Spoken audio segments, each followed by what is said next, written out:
Kualitas angkutan umum Indonesia sepertinya harus semakin diperbaiki dengan adanya hari angkutan umum. Bagaimana dengan keikutsertaan pemerintah sendiri? Apakah itu serta dalam pembangunan ke depan? Kita akan simak liputan berikut ini.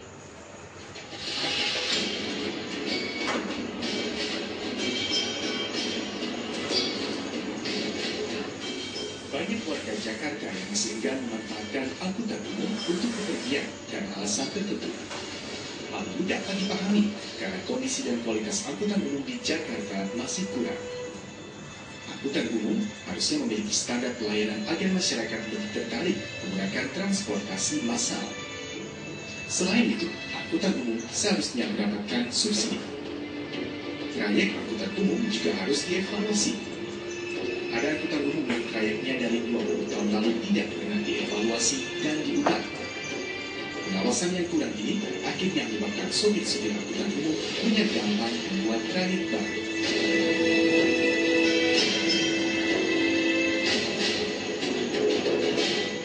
Lemahnya pengawasan dari lembaga bisnis atau instansi yang membawahi angkutan umum juga membuktikan ada satu sistem yang tidak berjalan dengan semestinya. Warga pun enggan menggunakan angkutan umum karena melihat kondisi kendaraan.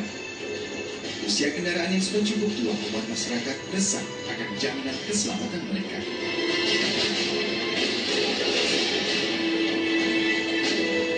Namun yang terlebih penting adalah biaya penggunaan kendaraan bermotor pribadi harus dinaikkan. Bahkan ada kebijakan skema subsidi angkutan umum dengan alokasi 5 triliun rupiah di tahun anggaran 2012. Hal ini menyebabkan proses penyaluran insentif permajaan angkutan umum, subsidi spare part, dan pembebasan pajak kendaraan bermotor (PKB) akan mengalami banyak kendala pada awal pelaksanaan. Dari Jakarta, tim liputan MNC Business. Ya, sebelum berbincang dengan narasumber kami di studio, telah bergabung bersama kami Bapak Uda Pristono. Beliau adalah Kadishub DKI Jakarta. Selamat sore, Pak Pristono. Selamat sore Mbak Vita, selamat sore penonton MNC. Iya, terima kasih Pak Pristono, Anda bisa bergabung bersama IView sore hari ini kaitannya dengan kualitas angkutan umum begitu. Kita melihat bagaimana kualitas angkutan umum dan Anda sendiri mungkin yang di lapangan lebih tahu. Bisa diceritakan kepada kami seperti apa sebenarnya campur tangan dari pemerintah terkait dengan peningkatan kualitas dari angkutan umum kita? Ya baik, dari angkutan umum kita memang prihatin ya, sekarang melihatnya, terutama kepada yang sudah ada hampir jumlahnya itu 90 ribuan angkutan umum yang ada di DKI Jakarta itu kondisinya tidak baik ya, jadi artinya tidak nyaman. Oleh sebab itu sesuai dengan Undang-Undang 22 tahun 2009 bahwa pemerintah itu wajib menyediakan angkutan yang berbasis jalan, angkutan massal. Jadi berkapasitas besar, tidak yang kecil ya. Karena dengan besar itu tentunya akan lebih efisien dan efektif mengurangi pemakaian atau okupansi ruang jalan dan juga bahan bakar tentunya. Oleh sebab itu programnya adalah ke depan campur tangan dari para pemerintah. Yang pertama itu adalah menyediakan angkutan massal berbasis jalan, contohnya seperti busway ini. Kedua juga untuk angkutan perbatasan, terintegrasi busway misalnya, itu disediakan juga angkutan umum sifatnya massal. Nah, alhamdulillah yang dari Bekasi itu sudah jalan, dan sebentar lagi tadi Pak Gubernur sudah memerintahkan kami untuk menindaklanjuti ke Tangerang, ke Bogor, Depok, dan sekitarnya. Oleh sebab itu, angkutan yang berbasis massal ini sangat diperlukan. Dan ini bisa menggantikan atau revitalisasi pada angkutan umum yang kecil tadi. Dan satu, yang kedua juga pertangan pemerintah, bahwa pemerintah saat ini sedang menyiapkan bahwa angkutan umum itu harus berbentuk badan usaha, jadi tidak bisa perorangan lagi. Dan kami sedang mengusahakan ini dengan UKP 4, juga UKP 4, supaya ada legal aspek yang nanti mengatur supaya segera berbadan usaha, bisa diberikan waktu 6 bulan. Kalau mereka tidak 6 bulan tidak sanggup, dibekukan trayeknya.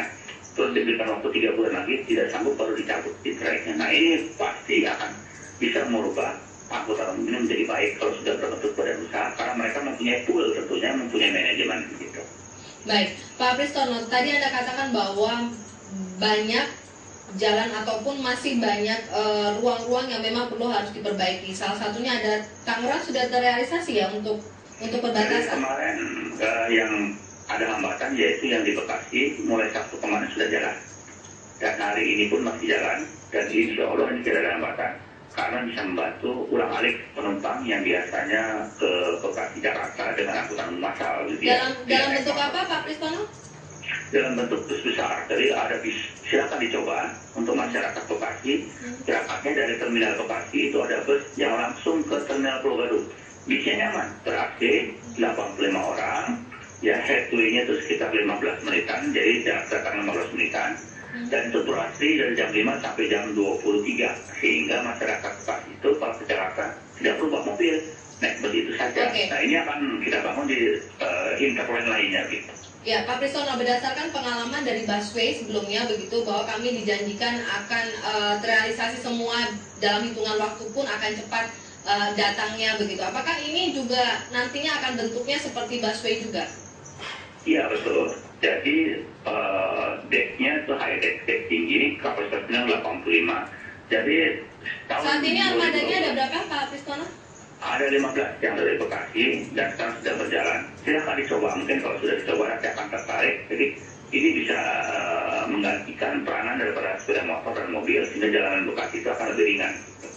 Oke, apakah misalkan saja angkutan lain begitu penghubung lainnya juga sudah diamankan terlebih dahulu, karena kalau memang angkutan yang lama tidak diamankan, ada angkutan baru lagi, apakah tidak semakin penuh jalanan di sekitar Bekasi Pak Pristono? Bagaimana Ya, jadi antisipasi jadi strateginya? memang ya dari Bekasi itu kita sudah berikan kesempatan pada angkutan umum yang lama itu bisa bergabung dengan operator yang dilaksanakan oleh PPD yang menjalankan angkutan APSTB ini. Mereka bisa bergabung, tetapi harus berbentuk badan usaha terlebih dahulu, dan nanti ada profit sharing. Jadi istilahnya itu mereka bisa bekerja sama dengan saudara, sehingga meninggalkan pekerjaan lamanya, tapi dengan bis yang lain, bis yang baru, bis yang ber-AC, dan penumpangnya pun menjadi lebih selamat tentunya. Oke, mobil yang lama akan dilempar kemana ini Pak Pristono? Jadi silakan saja dari pemilik itu, ya apakah akan dijual ya ke tempat lain, daerah lain yang membutuhkannya. Tapi yang jelas dalam hal ini mereka ini harus berubah dulu menjadi badan usaha dan bergabung dengan operator yang sudah ada saat ini, yaitu APTB dan PPD. Oke. Nanti di situ ada proses sharing. Ya, Anda tadi katakan bahwa Anda membutuhkan waktu ataupun memberikan kesempatan selama 6 bulan begitu ya untuk beberapa badan usaha, beberapa organisasi yang memang harus merubah menjadi badan usaha. Apakah setelah 6 bulan tidak direalisasi akan ada sanksi yang dilakukan? Nah, untuk membuat sanksi ini tentunya di Undang-Undang 22 tahun 2009 itu badan usaha sudah diatur, dan Undang-Undang 22 tahun 2009 itu sudah berjalan 3 tahun tapi belum ada cuplaknya. Oleh sebab itu cuplak berupa Kepmen itu yang kita tunggu.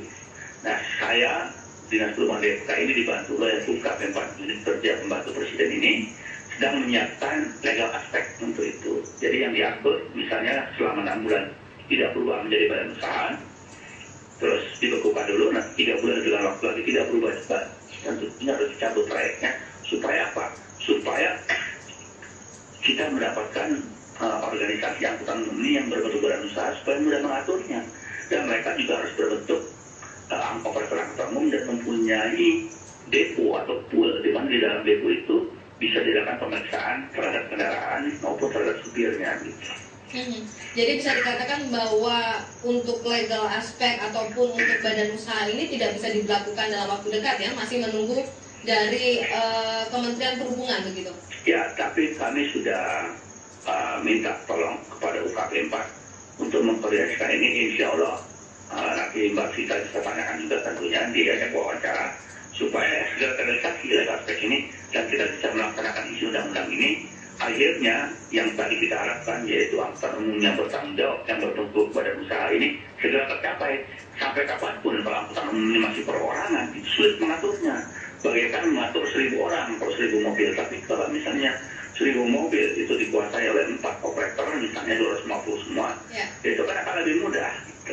Baik, kami menunggu realisasinya segera Pak Pristono. Terima kasih atas waktu Anda. Terima kasih. Untuk MNC Business sore hari ini. Selamat sore. Dan pemirsa, demikianlah perbincangan kita dengan Bapak Uda Pristono melalui via telepon. Namun jangan beranjak dari tempat Anda. IQ akan kembali setelah jeda berikut.